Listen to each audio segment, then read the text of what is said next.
Depuis toujours, on nous dit que les opposés s'attirent.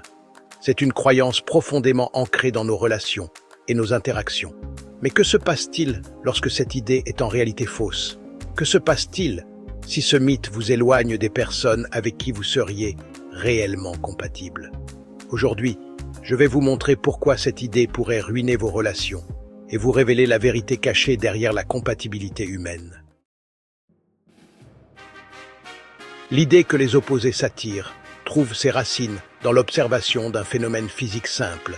Les aimants, par exemple, attirent leurs pôles opposés. Mais ce qui fonctionne en physique ne s'applique pas forcément aux relations humaines. Au fil des siècles, cette idée s'est répandue, souvent renforcée par des histoires d'amour passionnées dans la littérature et au cinéma. Des personnages totalement opposés tombent amoureux et semblent se compléter parfaitement. Personnellement, j'ai vécu cette situation. J'étais avec quelqu'un qui semblait être mon opposé parfait. Nos personnalités, nos goûts, nos priorités étaient différents sur presque tous les plans. Et pourtant, je croyais que ces différences allaient créer une sorte de magie. Je me disais que nos désaccords allaient enrichir la relation. Mais en réalité, cela a conduit à de nombreux conflits et incompréhensions.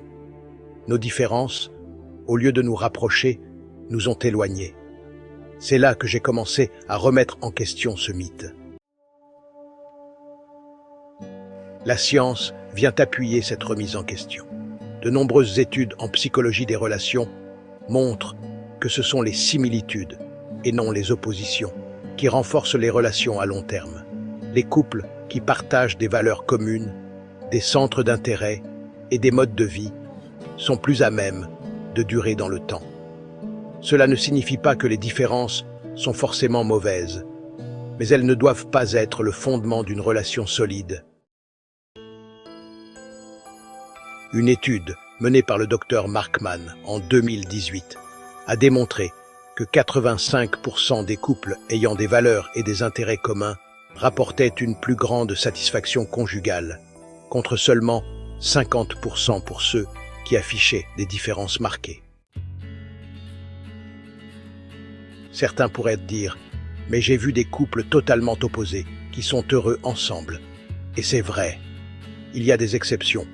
Les opposés peuvent parfois se compléter, mais cela demande un travail immense sur la communication et l'acceptation des différences.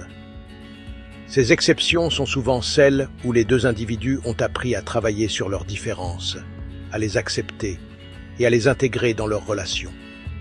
Mais c'est loin d'être la norme. Pensez à une relation comme à une maison. Les similitudes sont les fondations solides sur lesquelles elles reposent. Les différences peuvent être des décorations, des touches qui ajoutent du caractère, mais sans une base solide, la maison ne tiendra pas. Ce n'est pas un hasard si les relations basées sur des valeurs communes résistent mieux aux épreuves du temps.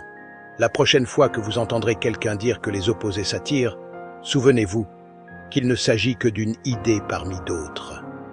Ce qui compte vraiment, ce sont les valeurs et la manière dont vous vous comprenez mutuellement.